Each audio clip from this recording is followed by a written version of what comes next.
Hey guys, welcome back to my channel. This time I was smart enough to leave the engine running, have the AC on while I talk to you guys and do this little intro video. It's leg day. Pre-workout is almost gone. And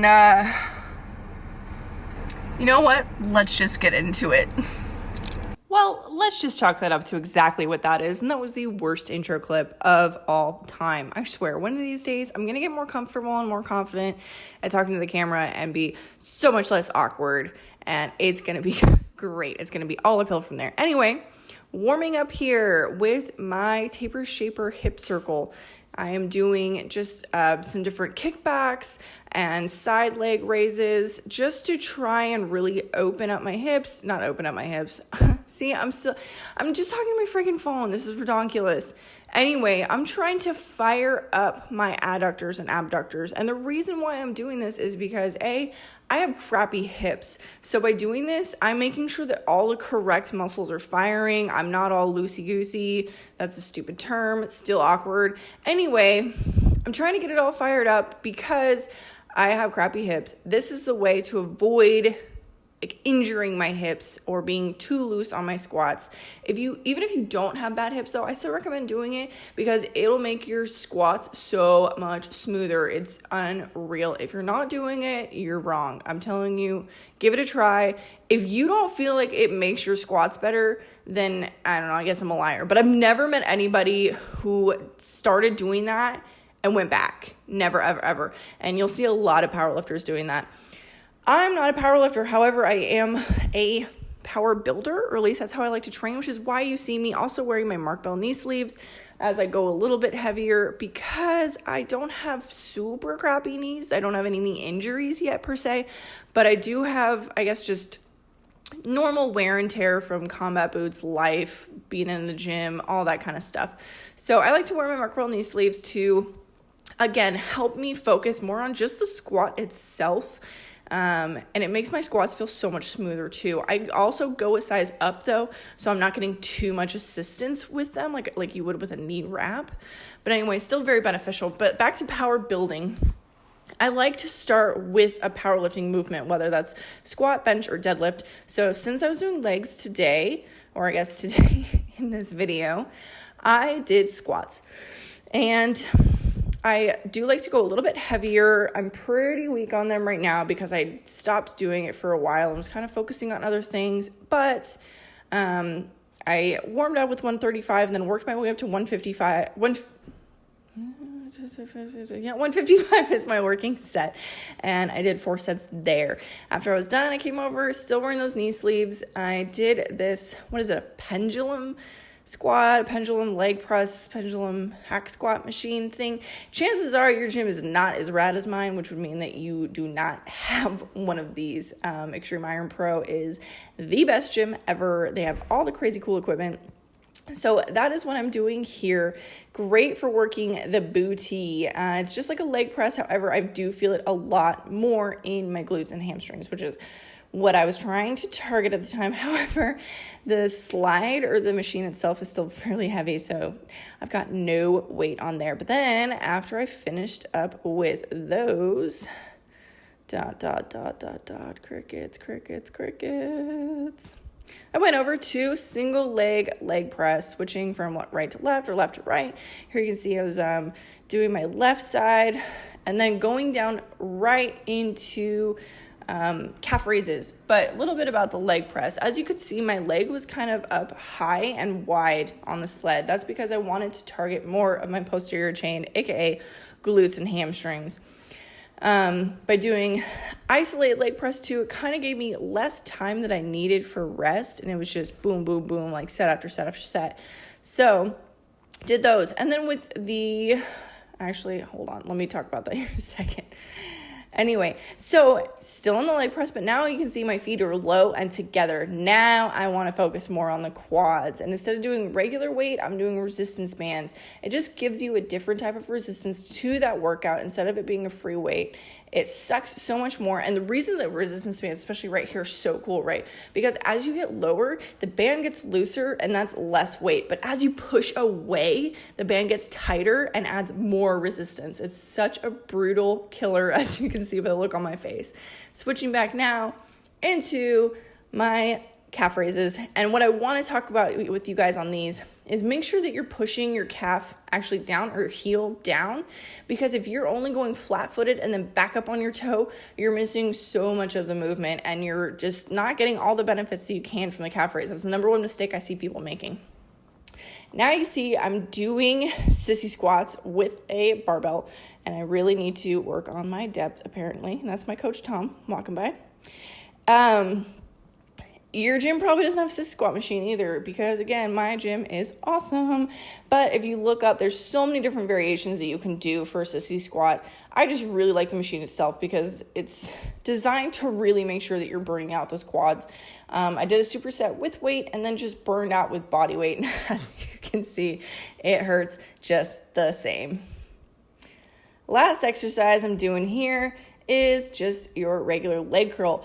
But the reason why this is my favorite part of the clip is because I learned something recently. I don't care how much you know or how much you think you know, there's still so much more to learn. And it was pointed out to me recently that the reason why I probably am not getting the most out of my leg curls and struggling to build my hamstrings is because I let my butt pop up. Here's what I mean. You can see that my hips are actually elevated up off the seat, and I'm kind of loose and like wobbling all over the place. Here I'm showing you I can stick my hands completely underneath. And it's not that I always do this, but I just don't pay attention to it enough. So it kind of happens inadvertently throughout the reps as I'm getting tired. So what I'm doing now is pushing my hips into the seat and squeezing my glutes together. This is keeping me super stable so that the isolation is all on those hamstrings. I feel it so much more and get way better results, way better burn, and just love doing leg curls that much more.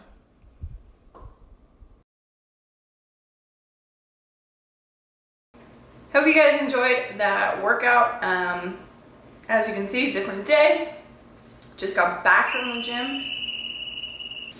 Anyway, as you can see, I just got back from the gym. I've been meaning to do a unboxing for my friend Paige, who started working with a hair company called Monet. I'm gonna assume it's Monet. Anyway, doing an unboxing for Paige. This stuff is going viral. Everybody's using it. Everyone's falling in love with it. It's supposed to just be like this phenomenal stuff. I used to have long hair. Then I decided to do all kinds of crazy colors when I got out of the Marines, and the color lifter completely fried my hair. That and the chick who dyed my hair blue and left the bleach on my hair for like over an hour. I get to do nothing. Okay, I don't know what happened. I gotta let it sit for a day or two. Maybe I'll try to strip it down to white. My hair's blue! It's blue! Anyway, trying to get it to heal up. So, promised her I'd do an unboxing. She sent me some stuff to try. And this is from their Color Care line. So in here I have a Brilliant Blonde shampoo.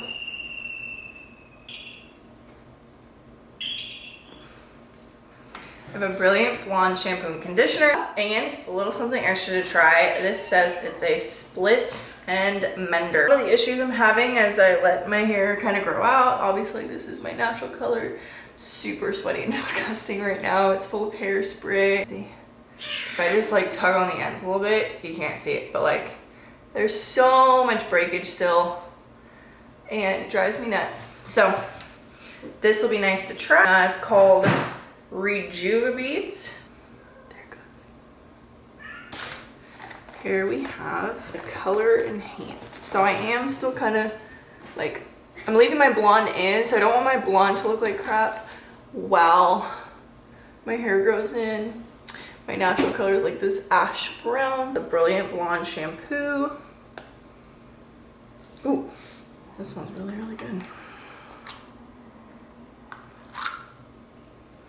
It's yellow with the French toast. It smells really good though. I'm gonna use this in the shower today. And here we have our Brilliant Blonde conditioner.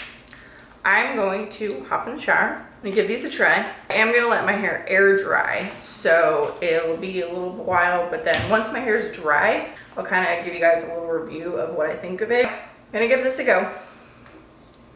I'm gonna wash all this, and I'll let you guys know what I think.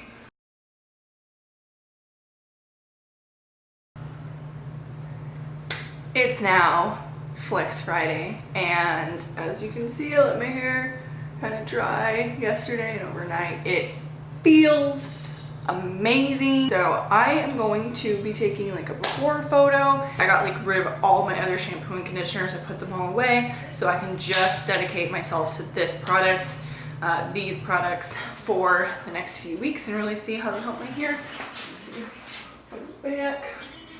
So trying to heal all this damage and split ends. You can see how frayed just breaks off like nobody's business.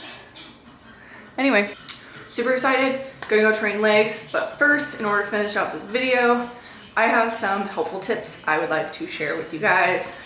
Got them here on my phone. These are my top 3 things that I think anybody that's either beginning their fitness journey or kind of trying to get back on track with their fitness journey should focus on. And I've broken them down into, like I said, 3 sections, and then I have little highlights underneath that to think about. So number 1 is going to be find your inspiration.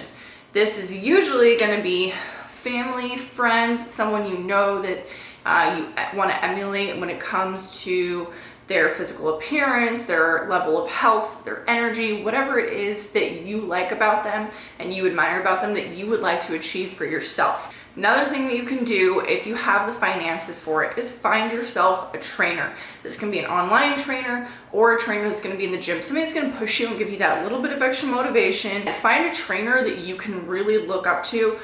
I think there are way too many trainers in this industry who look like they themselves need trainers. So make sure to find a trainer that's not only a good fit for you, but again, somebody that you can really look up to that clearly knows what they're talking about and is using what they're talking to you about in practice for themselves. Social media is a great tool for finding somebody to look up to, whether it's, you know, Bradley Martin, Summers, Julian Smith is amazing, Branch Warren, Cass Martin, Dan Lynn Bailey, Rob Bailey, just to name a few of the people that I personally follow on like Instagram or YouTube. I enjoy their workouts. I enjoy learning from them, or they again have those physical attributes that I would like to gain. Things like that. Social media is a powerful and amazing tool for things like that. If you wake up in the morning, oh, I don't feel super motivated, I'm gonna watch Dan Lynn Bailey and see how she trains shoulders, and then I'm gonna take that and use it in my workout today. Great way to get yourself motivated and inspired. The last one I want to tell you guys is something I learned very recently. When I first moved out here to Dallas, I was training at a 24-hour fitness. In Oregon, I worked at 24-hour fitness for a little bit. I've trained at multiple different 24-hour fitness locations. They're a generally pretty decent gym. However, the atmosphere just really wasn't doing it for me. There was a lot of people there that didn't have the same goals as I did. They weren't bodybuilders or power lifters. A lot of them were just there to kind of hang out. And what I found over time was that mixed in amongst some creepers it just really made me uncomfortable while I worked out. I lost motivation and didn't go to the gym for a while. Finally, I jumped on good old search engine and I was looking actually for a Gold's Gym in the area when I found Extreme Iron Pro, where everyone is there to really put in work, get better, grow, inspire bodybuilders, power lifters. Freaking Steve Kuklow's training there. Like, I just saw him the last couple of times he's been in there weightlifting. If it doesn't inspire you to train next to somebody like Steve Kuklow who's getting ready for the Olympia, are you even in the right kind of passion? Like, get out of here. Anyway, I digress. Second thing I want y'all to focus on is to cut out the bad. And this can be food. If you got something in your refrigerator that you know you're not really gonna eat right now because you're feeling good, but as soon as you start to get some emotions, you're probably gonna binge on it, throw it out. Anything goes for your cabinets, your secret stash, wherever that is, that Halloween candy you have hidden away from last year, throw it out, get rid of it, get rid of the temptation if you need to. Some people, this is not myself, can have those kind of things in their house and not let it affect them. I don't think that's most people. So if that's not you, get rid of it. Second biggest thing when it comes to cutting out the bad is the people. Who you surround yourself by is so important. And this can come back to that gym atmosphere too. If you're around people that are lazy, sitting on their phone, only putting in kind of half-assed reps or half-assed effort, get away from them. If you got people in your life that want to question you or make you feel bad for staying in on a Saturday night and eating chicken and rice instead of going out and getting hammer-ass drunk and accomplishing nothing, you don't need that kind of hate in your life. If those people are bringing you down, get rid of them. You don't need that kind of negativity in your life.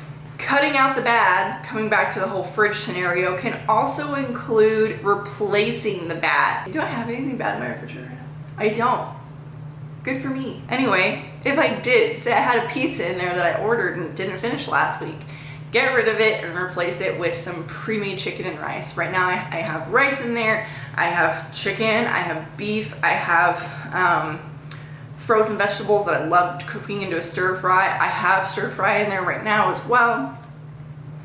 I have protein pasta, which I still need to show you guys. It's phenomenal. It's a great way to eat something yummy while still getting in that protein. But cutting out the bad leaves you room for improvement. So get those meals prepped. I also have a fruity green tea in there that I just make with the tea bags.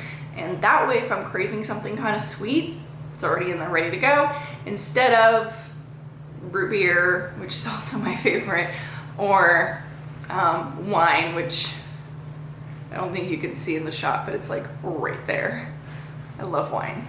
Anyway, cut out the bad, replace it with the good. The last thing, and this is so important, you guys, this is probably the most important out of any of these three tips, is to prepare and create healthy habits. For example, when I wake up in the morning, I don't really want to figure out what to wear. Depending on what I'm going to train, I know if I'm training legs, I want to wear shorts. So I will lay out shorts and whatever shirt I want to wear, whatever shoes I want to wear, socks, underwear that works. So I don't even have to set foot into my closet.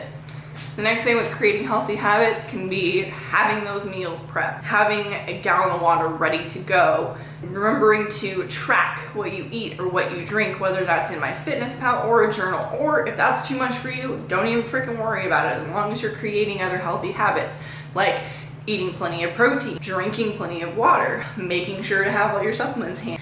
The last thing I'm gonna say with being prepared and creating healthy habits is gonna be go to sleep early and wake up early. If you go to bed late, you're gonna wake up tired, you're probably gonna sleep in, and you're gonna lose all motivation because it's gonna be 11 o'clock in the morning and you're like, I haven't accomplished anything. I might as well just lay in bed all day in my pants and order pizza or Sonic if you're me, and eat an entire gallon of Bluebell ice cream. Don't do it. Go to bed early, wake up early, and start your day off right. I lied, that's not the last thing. The last thing that I'm gonna say is meditate. I know it sounds stupid, believe me. When I was in the Marines and my doctor was telling me I need to start meditating, it's like, you're high. What? That's stupid. I don't have time for that. What are you talking about? I'm telling you guys, it works. When I started meditating, I used the Headspace app. When I started using the Headspace app 3 years ago was when I realized a very large noticeable decline in my panic attacks. Not only in the frequency of them, but just how quickly it took me to get out of them. When you're practicing every single day, when you're calm and you're not worked up, it creates that conditioning to where when you do start to get upset, your brain just kind of already switches on and knows what to do. On that note, I'm going to close out this video, hopefully get it uploaded for you guys today, and I'm off to train some legs.